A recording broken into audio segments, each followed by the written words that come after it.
Shalom, apa kabar Bapak Ibu Saudara semua? Senang sekali bisa bersama-sama kembali dalam program pelayanan Kabar Sukacita di hari ini, Saudara. Sehingga kiranya sukacita terus mengalir buat Bapak Ibu Saudara semua yang ada di rumah, yang menyaksikan tayangan ini, atau dimanapun Bapak Ibu Saudara bekerja, beraktivitas, bahkan melayani. Sukacita dan damai sejahtera dari Kristus memberkati kehidupanmu selalu. Puji Tuhan.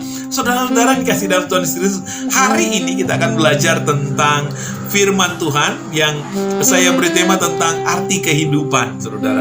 Nah, saya ambil dalam kitab Filipi pasal 1 ayat 21 dan ayat 22. Firman Tuhan berkata, karena bagiku hidup adalah Kristus dan mati adalah keuntungan. Tetapi jika aku harus hidup di dunia ini, itu berarti bagiku bekerja memberi buah. Jadi mana yang harus kupilih? Aku tidak tahu. Saudara yang kasih dalam Tuhan Yesus, Paulus menjelaskan kepada jemaat Filipi apa arti kehidupan bagi dia. Dan ini juga akan menjadi bagian kehidupan kita. Dan ketika kita mempelajari ayat-ayat ini, menarik sekali saudara, menurut pandangan Paulus bahwa ketika dia hidup adalah Kristus. Bagiku hidup adalah Kristus, berarti menjadi inti dari kehidupannya, saudara. Kita dapat bahwa keseharian dari Paulus adalah memuliakan nama Tuhan. Nah, ini juga akan menjadi dalam kehidupan kita.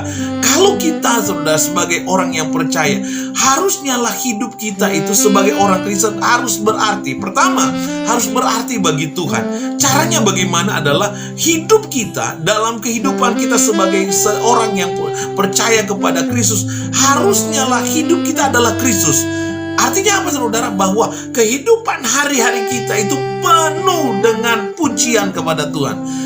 Kehidupan hari-hari, keseluruhan kehidupan kita adalah untuk memuliakan nama Tuhan. Makanya ada satu firman Tuhan berkata, lakukanlah segala sesuatu sama seperti kepada Tuhan. Ini mungkin jadi kerinduan Tuhan dalam kehidupan kita, dan harus kita terapkan dalam kehidupan kita bahwa hidupku ini adalah karena kasih karunia. Karena begitu besar kasih Allah yang tercurah dalam kehidupan kita sebagai orang yang percaya. Kita yang dulunya begitu berdosa, kita yang dulunya begitu najis, begitu banyak dengan kejahatan, dan kita diberikan penebusan oleh Tuhan. Mari kita serahkan kehidupan kita kepada Tuhan.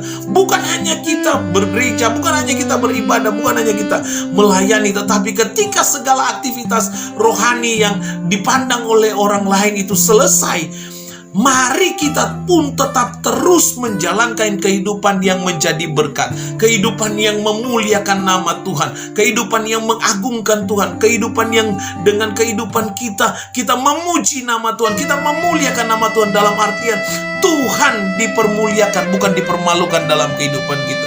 Tuhan diagungkan melalui kehidupan kita yang Tuhan telah tebus dengan darah yang mahal.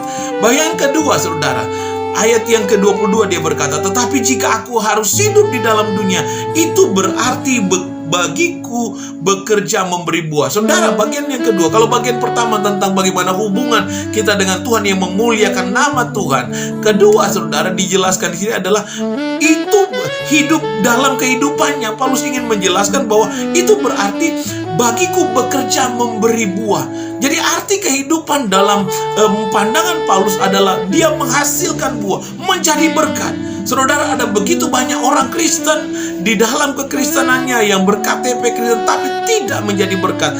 Ayat ini, ayat yang ke-22 dia menyampaikan, tetapi jika aku harus hidup di dunia ini, itu berarti bagiku bekerja memberi buah. Jadi ketika kita kenal Tuhan, saudara, ketika kita hidup di dalam Tuhan, dan kita dipercayakan, masih diberi kesempatan untuk hidup di dalam dunia ini, kita ditugaskan untuk menjadi berkat, untuk memuliakan nama Tuhan, untuk menyampaikan Kristus bagi banyak orang, untuk menjadikan teladan Kristus dalam kehidupan kita, sehingga banyak orang yang akan memuliakan nama Tuhan, bukan karena kehebatan kita, tetapi karena kemuliaan Kristus ada dalam kehidupan kita. Bagaimana kita menjadi berkat bagi orang lain, bukan menjadi batu sandungan. Bagaimana kita membawa sukacita kepada orang lain, bukan membawa duka cita. Bagaimana kita membawa damai, bukan membawa pertengkaran. Bagaimana kita membawa kekuatan, bukan kelemahan. Bukan kita menjadi berkat, bukan menjadi batu sandungan bagi banyak orang. Itu yang menjadi tujuan kehidupan kita. Bagaimana hidup kita berarti kepada banyak orang, saudara. Jadi saudara, marilah biarlah kehidupan saudara berarti di hadapan Tuhan, berarti juga kepada di hadapan sesama kita. Karena dengan demikian kita memuliakan nama Tuhan ketika kita diizinkan hidup di dalam dunia ini. Jadi saudara, manfaatkan kesempatan ini saudara untuk menjadi berkat bagi kemuliaan nama Tuhan, untuk memuliakan nama Tuhan, untuk menjadi berkat bagi banyak orang, untuk menghasilkan buah-buah kemuliaan bagi nama Tuhan. Ini yang mungkin bisa saya sampaikan pada kesempatan kali ini. Saudara, biarlah hidup saya dan saudara menjadi berkat. Biarlah hidup saya dan saudara berarti untuk kemuliaan nama Tuhan. Tuhan Yesus kiranya memberkati akan renungan ini dan memberikan semangat buat kita semua untuk hidup lebih baik lagi di masa-masa yang akan datang. Tuhan Yesus memberkati dan terima kasih untuk menyaksikan tayangan video ini. Sampai jumpa kembali dalam program pelayanan kabar sukacita yang lain. Tuhan Yesus memberkati. Shalom.